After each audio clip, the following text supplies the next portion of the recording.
di ba? Upon issuance of the visa is 3 months validity yan.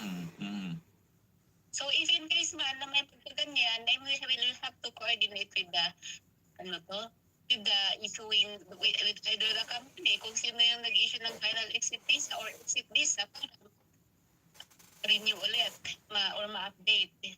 Alright. So the bottom line, ma'am, Encounter na nag-expire yung kanyang exit visa. Alright, very good po, Nay. So, the bottom line, if there's some issues regarding sa mga ganitong sitwasyon ng mga OFW yung stranded sa airport and the employer did not even communicated with them or hindi na sila kinuha, the government will help them para makauwi sa Pilipinas. Hindi nga lang sigurado kung kailan, tama po ba?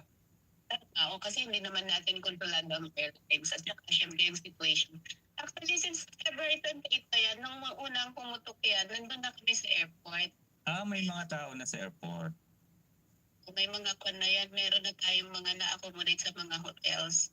Okay. Pero in the law, sa kung pag-uusapan natin, cargo pa rin po ito ng mga employer kahit na may mga exit visa na at hindi sila nakauwi.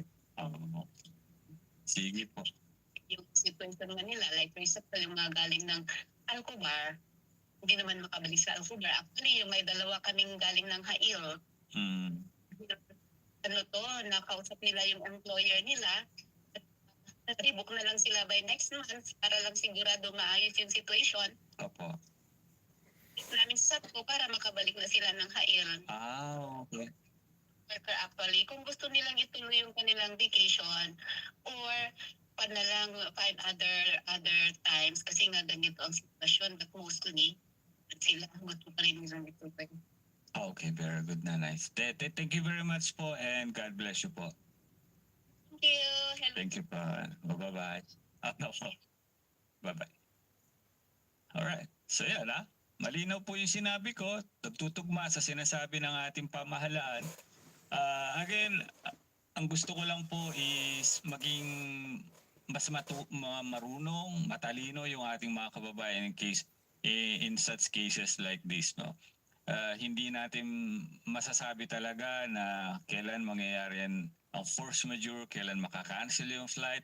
But again, cancellation of flight, even the day ng inyong flight, pwedeng makancel. For many reasons, okay? I hope maging marinig ito ng ating mga kababayan na nakakita ng mga ganitong videos. Let them know. Okay? Mag-comment kayo sa mga videos na makikita ninyo na may problema sa airport. Let them know what exactly they should do. Okay? So ayan. Pangalawa, syempre dito na tayo sa poging-pogi. Bukas na lang yun sa Philippine sa DFA, no?